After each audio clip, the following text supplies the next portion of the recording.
Well, a lot of people don't take the whole sugar and food addiction thing seriously, but I've known people who are addicted to like drugs and alcohol, and the behavior is super similar because I'm like complete sugar addict, food addict. Like I started binge eating when I was 6 years old. That's the first time I remember doing it. But it's a lot of the same behaviors. Like you'll hide food, eat in secret, like you get so desperate for the next fix or something. And I've spoken to a lot of people with food issues, and a lot of them have confessed to hiding food, eating in secret, like hiding food in the house, lying to their partners about how much they've eaten. And it's this like bad behavior because you were talking earlier about what people will be willing to commit crimes to get their next fix. But even like, okay, eating sugar and stuff is not illegal, but people will still get this really secretive behavior. And about 2 weeks ago, I was at somebody's house, and their child wanted another cupcake, and they already had like two. And the mom said no. And the next thing I know, the child stole a cupcake from the like fridge and was trying to eat it in secret. So that kind of secretive behavior around sugar can start from a really young age. If you say no, you can't have sugar, they'll like try to find a way to do it and just hide it a lot of the time. But sugar's not a drug. Sugar's not a drug. Yeah, yeah, no. I used to swipe gummy bears, Um, or gummy worms. Like I always loved gummy candies, and yeah, and my mom had a stash of these things, and she had them hidden. They were only for like like treats. If we did something good that she liked, she'd maybe reward us with something like that, and and so I ended up finding the stash somewhere, and I was just yes, and I just like grabbed a handful of it and just like stuffed it in my. So I'm just like desperately trying to eat this before anyone saw. I ate too many of these things clearly, so there's an obvious like gap in yeah. the gummy bears hoard, and my mom saw that and she was furious and like just go, "Let me smell your breath," I'm like, and but yeah, you do that and you're just like, oh, I found it, and like, the kid with his hand in the cookie jar, like, I need this, you need your fix. Like you're going to break the rules and you're going to tempt fate by getting this. Like, not everyone, other people have more self-control, but it's one of those things that, that sort of behavior should raise some warning flags, and if you start looking at things sort of in that context, it starts shaping up more and like, yeah, that does seem like an addictive sort of response and behavior towards these substances, and I think that's exactly what they are. Yeah. Well, even now, because I'm quite animal based, I was kind of doing the more Paul Saladino way of eating while pregnant. I was doing meats and fruits, and then I had some dairy products. But anytime I eat something sweet, I just want to eat more and more of it. So I have like a hard Yeah. time controlling how much fruit I eat. And for the past month, I cut out all fruit because I noticed the baby would get cramps because I'm breastfeeding if I ate fruit. Mhm. And so that for Mhm. me obviously is reason enough to stop the fruit. Yeah. And she seems to do well if I have, so it's just meat and I'll have some goat's milk and maybe some goat's yogurt. But if I have the milk, then I just want more and more of it because it's like the sweet thing in my diet. So I want to transition Yeah. to like nothing sweet and see how that goes. But I just don't want to like lose weight too quickly and have that affect my milk supply or like put my body through a lot of stress because that can also affect the milk supply. So I thought of gradually trying to reduce it until I'm pretty much like zero carb. But Mhm. it's funny, like even just the milk will make me want more and more and more of it. Um, yeah, if I like raw milk, sometimes I'll have that, and I'll end up polishing the whole thing off in like 20 minutes. I just won't be able to stop. I'll have one glass. I'm like, Yeah. ooh, that was really good. Maybe just one more, and then I just have the gallon of milk with me on the couch, just drinking out of it and finish it off, and it's like every time, like every time I bought raw milk, like it has not lasted the day, it hasn't lasted the hour, and that, yeah, they get that sort of sweet response, and that's the problem with that sort of approach of having some honey and fruit. Well, it's okay. People saying that it's all right, and if you're metabolically healthy, it's okay to have something that makes you metabolically sick, because that's what it does. It does make you metabolically unwell.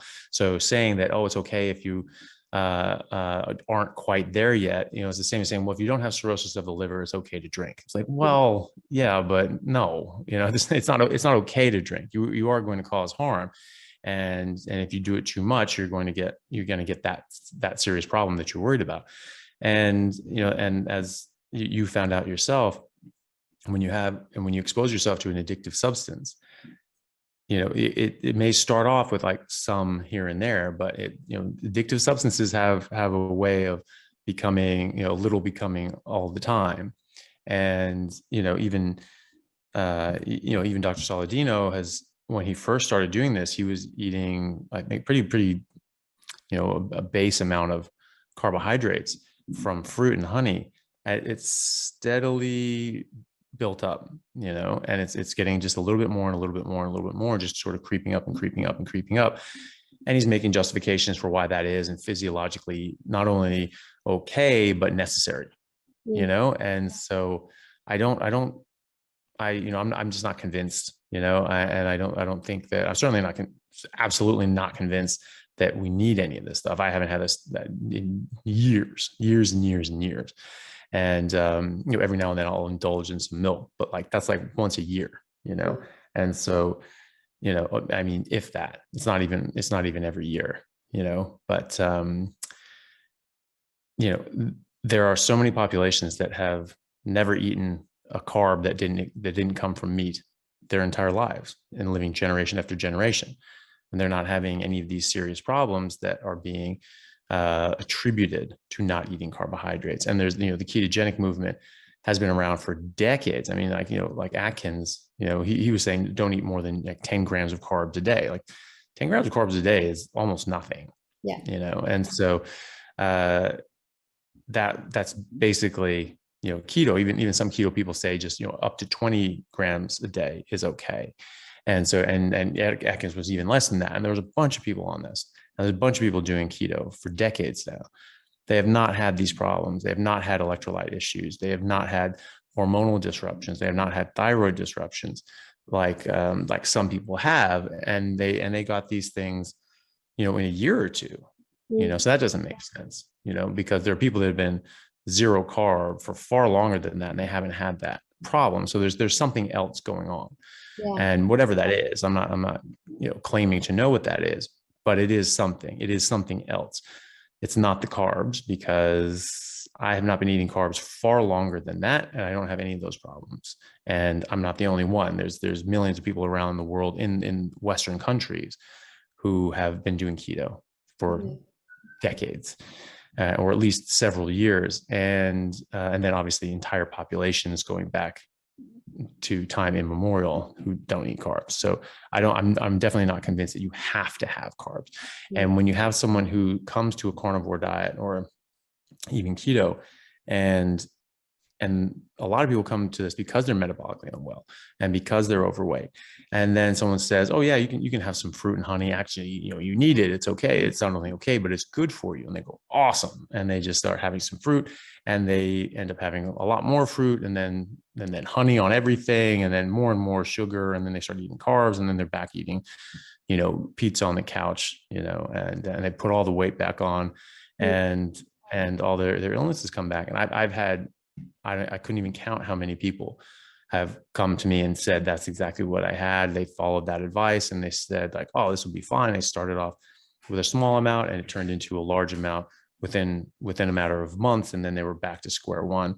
And then, okay, I really need to just hammer this home. So, and as to, what you're doing and trying to get sort of off that stuff, because look, it's affecting your kid. There's no question now that has things in it that are bad. It's like, if you're eating that and that's going through your milk and your child is suffering from it, case closed. Even if that doesn't happen to other people, it's happening to you. It's happening to your kid out of the house. You know what I mean? And so you're not going to lose your milk if you eat enough, but you do need to eat enough. And so, just make sure you're filling up on meat every day and eating to the point that it's just like, ugh, this meat, I don't have an appetite for this anymore. As long as meat tastes good, you should keep eating it until it stops.